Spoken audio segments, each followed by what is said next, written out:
이스라엘은요, 두 개의 나라가 있습니다. 위쪽으로는요, 북쪽 이스라엘이라는 나라가 있었고요. 밑에는 남쪽 유다라는 나라가 있었어요. 이스라엘은 기원전 722년에 아시리아라는 나라에게 멸망했고요. 유다는 기원전 586년에 바벨론이라는 나라에게 멸망을 했습니다. 그때 바벨론은 단순히 이스라엘 땅을 점령한 것, 유다 땅을 점령한 것만이 아니라 유력한 사람들을 다 포로로 사로잡아갔어요.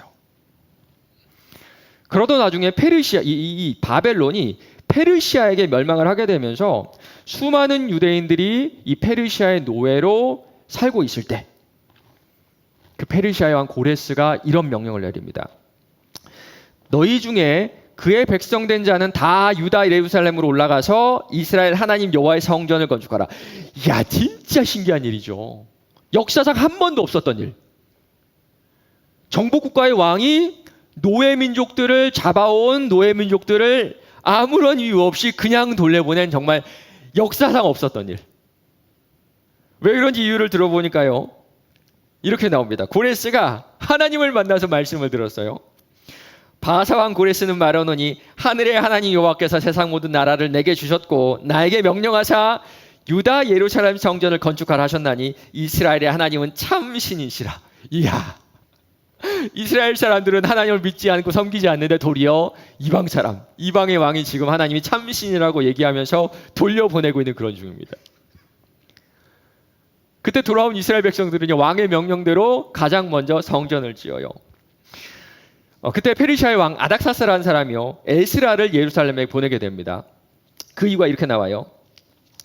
에스라여, 너는 네 손에 있는 네 하나님의 지혜를 따라 네 하나님 율법을 아는 자를 법관과 재판관을 삼아 강 건너편 모든 백성을 재판하고 그중 알지 못하는 자를 너희가 가르치라. 무려 70년 만에 돌아왔습니다. 70년이라는 긴 공백이 있었기 때문에 사람들은요, 어떻게 하나님을 예배해야 되는지, 어떤 절차로, 어떤 말씀으로 가르쳐야 되는지 알지 못했어요. 그래서 다시 하나님의 율법과 규칙을 가르치기 위해서 왕이 에스라를 이스라엘 땅에, 예루살렘 땅에 파견을 한 겁니다. 이제 파견된 에스라는요, 가장 먼저 레위 자손들을 찾아요. 왜냐하면 이스라엘은요, 예배 공동체였고요, 성전에 관련된 일, 예배에 관련된 일은 이스라엘의 12지파 중에 레위 지파에게 맡겨진 일이었기 때문에 그렇습니다. 그렇게 이스라엘을 다시 예배 공동체로 만들기 위해 철저하게 준비하고 다시 이스라엘로 돌아가던데요, 큰 문제가 하나 생겨버려요. 9장 1절 2절입니다.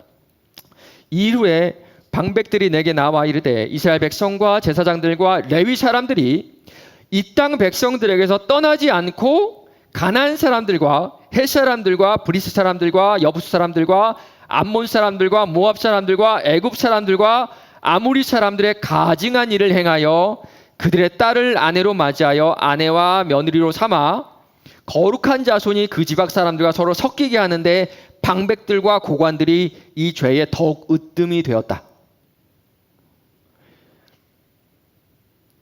오해하시면 안 됩니다, 여러분. 국제 결혼이 나쁜 게 아니에요. 성경에 보면 국제 결혼이 참 많이 나오고요, 하나님은 그것을 단 한 번도 죄라고 여기지 않으세요. 그런데 오늘 말씀에서 이방 여인과의 결혼이 왜 이게 문제인지 알려면 이 당시 상황을 알아야 됩니다.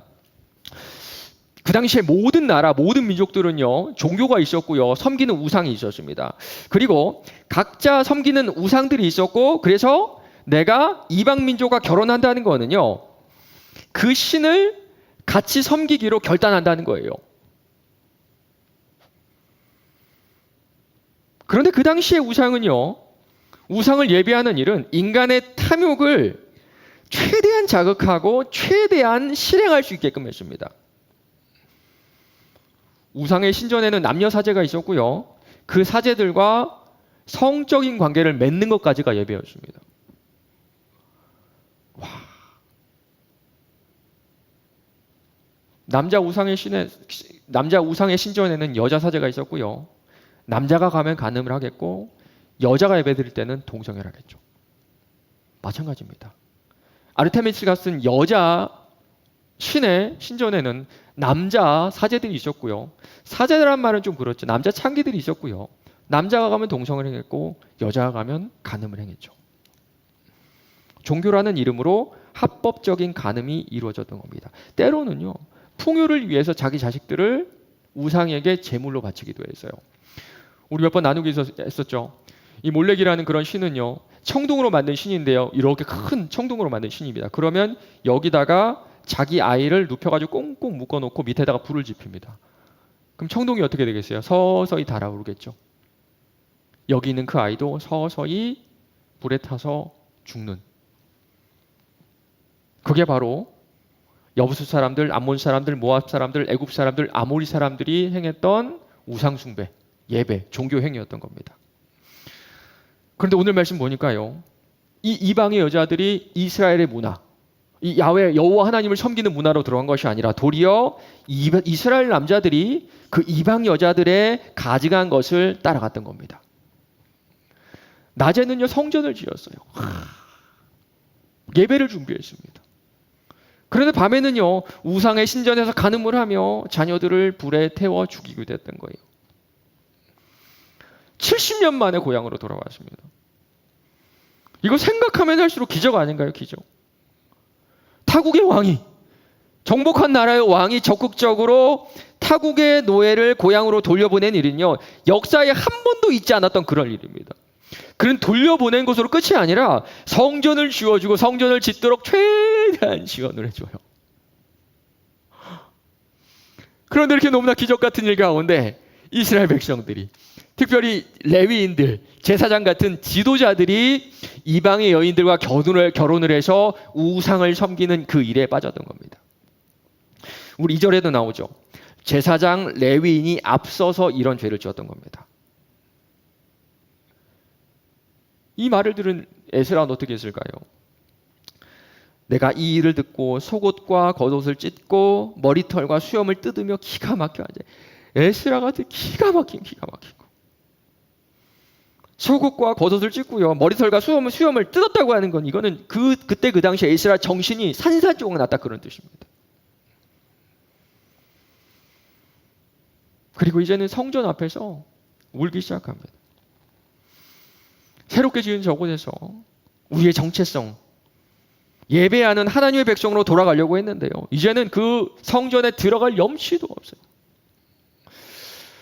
여러분, 이 장면 상상해 보시기 바랍니다. 이스라엘의 가장 큰 어른이, 모두가 존경하는 그 리더가 사람들 다 보는 곳에서 옷을 다 찢고 권위의 상징인 머리털과 수염을 뜯고 통곡을 하고 있는 겁니다.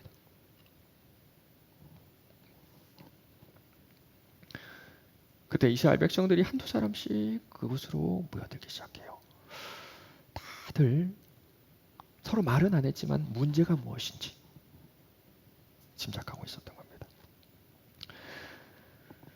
그리고 모든 백성이 다 모였을 때 에스라가 이런 명령을 해요. 이제 너희 조상들의 하나님 앞에서 죄를 자복하고 그의 뜻대로 행하여 그 지방 사람들과 이방 여인들을 끊어버리라 하니. 그때 이 회중들이 어떻게 했을까요? 모든 회중이 큰 소리로 대답하여 이르되 당신의 말씀대로 우리가 마땅히 행할 것입니다. 저는요, 이 장면을 보는데요, 굉장히 마음이 아프고 너무 불편했습니다. 저는 못해요. 저보고 제 아내를 끊어내라고요?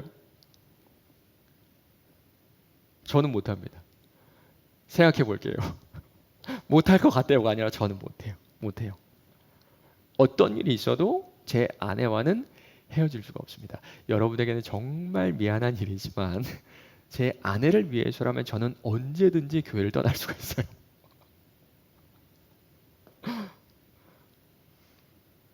그럴 일은 없겠지만 둘 중 하나를 선택해야 하는 상황이 온다면 저는 일말의 고민도 하지 않고 교회를 떠날 겁니다. 여러분도 저에게 참 소중한데요, 제 아내는 저에게 소중한 정도를 넘어서 제 일부이기 때문에 그냥 저예요, 저. 그런데 아내와 헤어지는 게 다가 아닙니다. 에스라 10장 마지막 절에 보면 이런 말씀이 나와요. 이상은 모두 이방 여인을 아내로 맞이한 자라 그 중에는 자녀를 낳은 여인도 있었다. 그 사이에 태어난 자녀들도 있었고요. 지금 내가 낳은 내 아이들과 헤어져야 한다는 거예요. 헤어지겠다는 거예요. 내가 낳는 우리 아이들, 우리 아이 얼마 이제 셋째는 약 9개월 됐죠. 8개월 됐잖아요. 얘랑 헤어지라고요? 얘랑 헤어지라고요? 있을 수가 없네요. 어떤 일이 있어도 제가 죽는 한이 있어도 그럴 수는 없습니다. 왜냐하면요. 제 아내랑 제 아이들은 이미 제 일부예요. 뭐 핸드폰이나 자동차 같이 소지품이 아니라 제 눈이나 제 팔 같은 저의 일부이기 때문에 그 어떤 일이 있어도 끊어낼 수가 없습니다. 그런데 지금 에스라는 이 말도 안 되는 거를 요구하고 있고, 이 말도 안 되는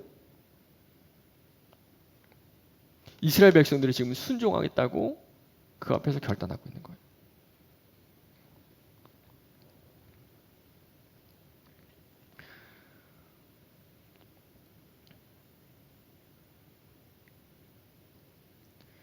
수백 년 후에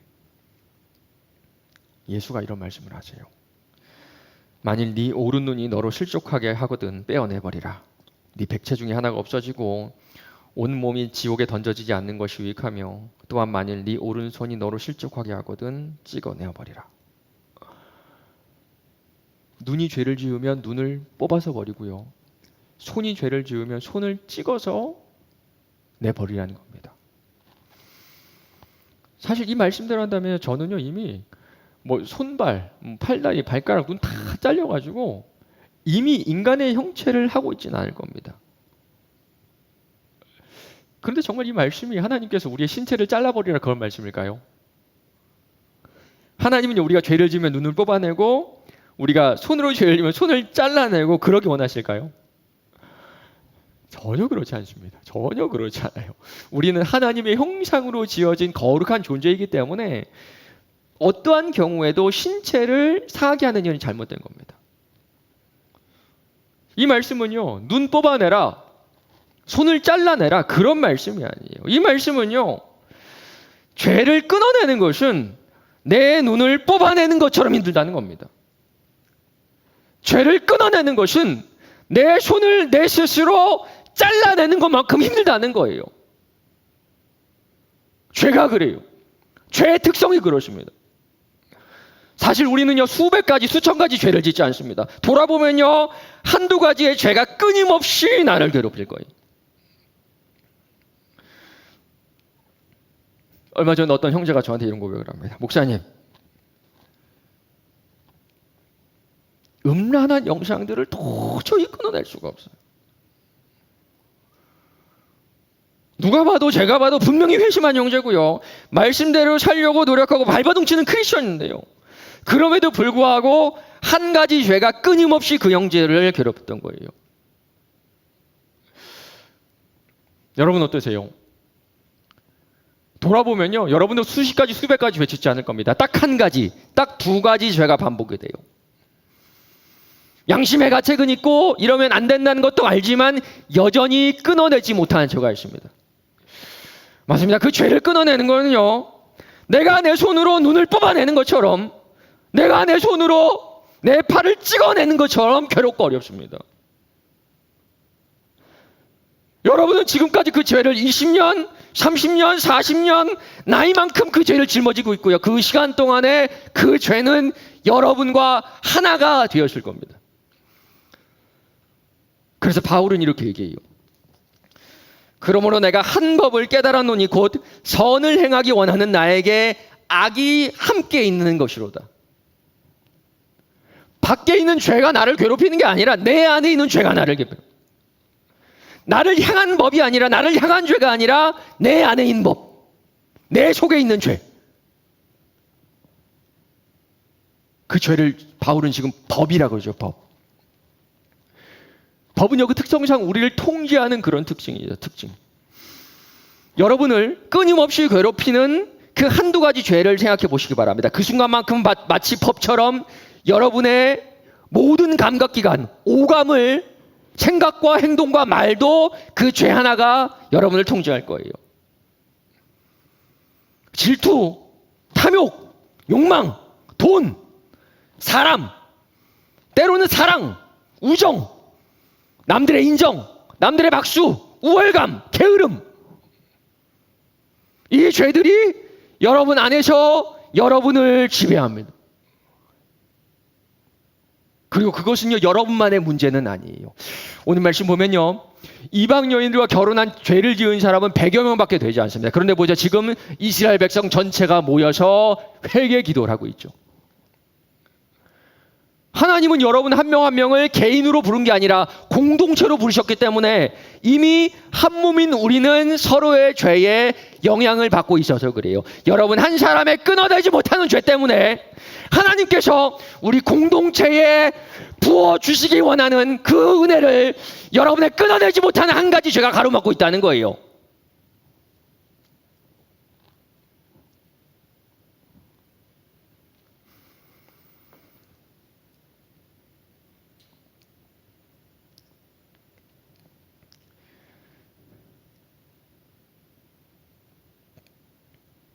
(70년) 만에 포로로 돌아와서 성전 앞에 서 있는 이 사람들, 그 다음 어떻게 했을까요?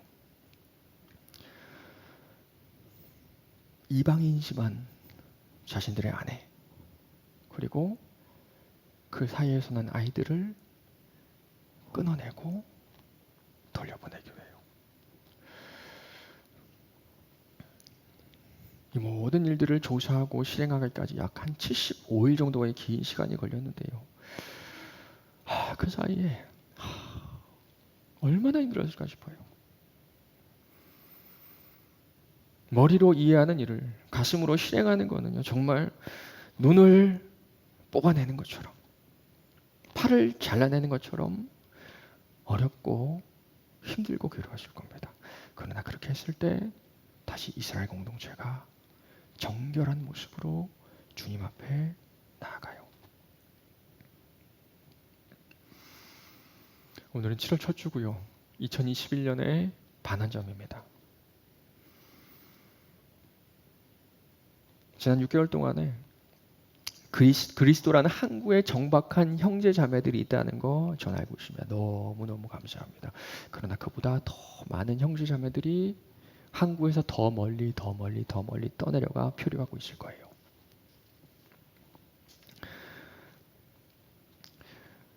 어떤 마라톤 코치가 이런 얘기를 하더라고요. 많은 주자가 중간 지점에 다다르면 반까지 왔다고 생각하면 기뻐할 것이다. 하지만 이 거리감에는 다소 착각이 존재한다. 출발 지점부터 중간까지 달린 전반전과 중반 지점부터 피로를 안고 달리는 후반전은 달리는 거리는 같지만 후자 쪽이 훨씬 더 길게 느껴지기 마련이다. 전반전은 담담하게 거리를 소화해온 것에 지나지 않는다. 반면 후반전은 정말 힘든 마라톤은 실제 지금부터 시작한다는 생각을 가져야 한다. 남은 6개월은요. 지난 6개월보다 훨씬 더 피로하고 힘들 겁니다. 신앙의 여정도 마찬가지일 거라고 생각을 해요. 더 힘든 6개월이 남았고요. 그렇게 표류하며 떠내려가는 것을 안타까워하고 그냥 마음 아파하고 마음 찜찜해하기에는 우리의 인생이 너무 짧습니다. 그리고 정말 우리는 주님의 얼굴을 곧 만나게 될 거예요.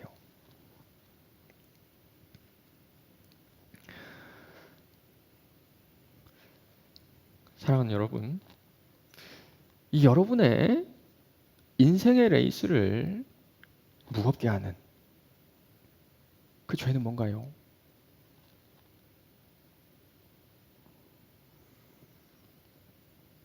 겉보기에는 전혀 나빠 보이지 않을 수가 있습니다. 일, 인정, 사람, 재미, 사랑, 성취. 그 무엇이 되었든 지난 6개월 동안 주님과 그것이 멀어지게 하는 수단이 되었다면 이제는 내려놓을 때입니다. 내려놓는 거는요, 너무너무 힘든 과정이 될 거예요. 내 손으로 내 눈을 뽑아내는 것처럼, 내 손으로 내 손을 찍어내는 것처럼 이미 내 일부가 된 이 죄를 끊어내는 것은 너무나 아프고 힘든 일이 될 겁니다. 그러나 지금 이 반환점에서라도 내려놓고 달리지 않는다면 2021년 하반기는 여러분 인생에 있어서 가장 후회스러운 레이스로 기억될 거예요.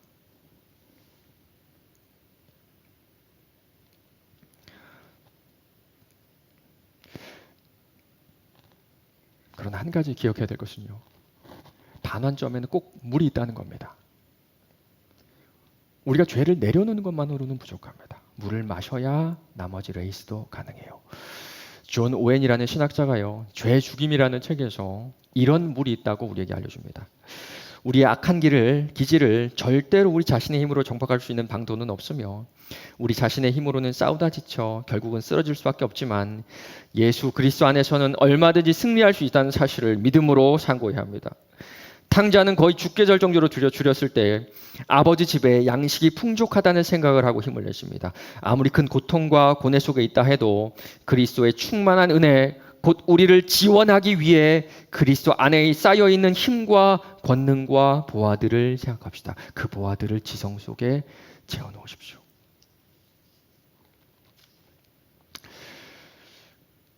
오늘 맥주감사절인데요. 맥주감사절은 우리가 오순절 그리고 77절이라고도 그때 했었죠. 안식일의 의미가 풍성하게 드러나는 오순절. 성령의 임재를 통해서 내가 너를 무조건적으로 용서했다. 너는 자유다. 이렇게 선포하시는 그분의 능력을 의지하며 죄를 끊어내겠다고 여러분 결단하시기 바랍니다. 우리는 못하지만 그리스도 안에서 얼마든지 가능하다는 것을 우리 선포할 수가 있어요. 이와 같이 성령도 우리의 연약함을 도우시나니 우리는 마땅히 기도할 바를 알지 못하나 오직 성령이 말할 수 없는 탄식으로 우리를 위하여 친히 간구하시느니라.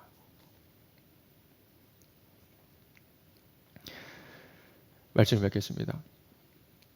존 오웬이라는 신학자가 이런 깨달음을 가져야 된다고 우리에게 조언을 해줘요. 평생에 걸쳐서 그 마음속에 뒀던 그런 이야기인데요. 예배 후에 여러분의 셀 리더가 여러분에게 보내줄 겁니다. 한 주 동안 이 맥주 감사주일 한 주 동안 매일 아침 읽으면서 죄를 끊어내게 달라고, 올해의 후반전을 그 은혜로 뛰어가게 해달라고, 능력을 달라고 여러분 읽으며 기도하시기 바랍니다. 우리 이엔 리더가 읽고 말씀하시도록 하겠습니다. 약한 피조물이다. 물처럼 흔들리기 쉬운 존재다. 나는 이 부패함을 감당할 힘이 없다. 내 영혼은 파멸의 문턱에 서 있다. 정말 어떻게 해야 되는지 모르겠다. 내 영혼은 메마른 땅과 같고 들짐승의 거처가 되어버렸다.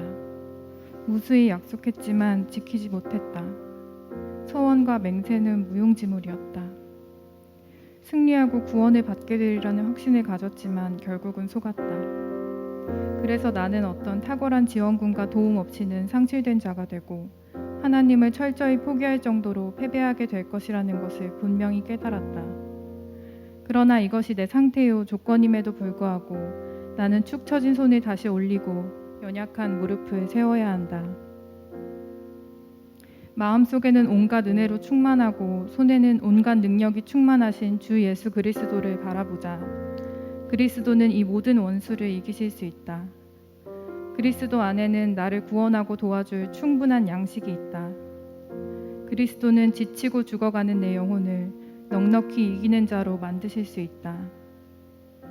야곱아 어찌하여 네가 말하며 이스라엘아 네가 이르기를 내 길은 여호와께 숨겨졌으며 내 송사는 내 하나님에게서 벗어난다 하느냐. 너는 알지 못하였느냐 듣지 못하였느냐. 영원하신 하나님 여호와 땅끝까지 창조하신 이는 피곤하지 않으시며 곤비하지 않으시며 명철이 한이 없으시며 피곤한 자에게는 능력을 주시며 무능한 자에게는 힘을 더하시나니 소년이라도 피곤하며 곤비하며 장정이라도 넘어지며 쓰러지되 오직 여호와를 앙망하는 자는 새 힘을 얻으리니 독수리가 날개치며 올라감 같을 것이요 다른 박질하여도 곤비하지 아니하겠고 걸어가도 피곤하지 아니하리로다. 여호와는 내 영혼의 마르고 갈라진 땅을 연못으로 만들어 가라고 메마른 내 마음을 샘으로 만드실 수 있다. 아니 여호와는 가증한 욕심들과 격렬한 시험으로 가득 차 있는 들짐승의 거처 곧 내 마음을 자신을 위해 풀과 열매로 가득 찬 장소로 만들 것이다.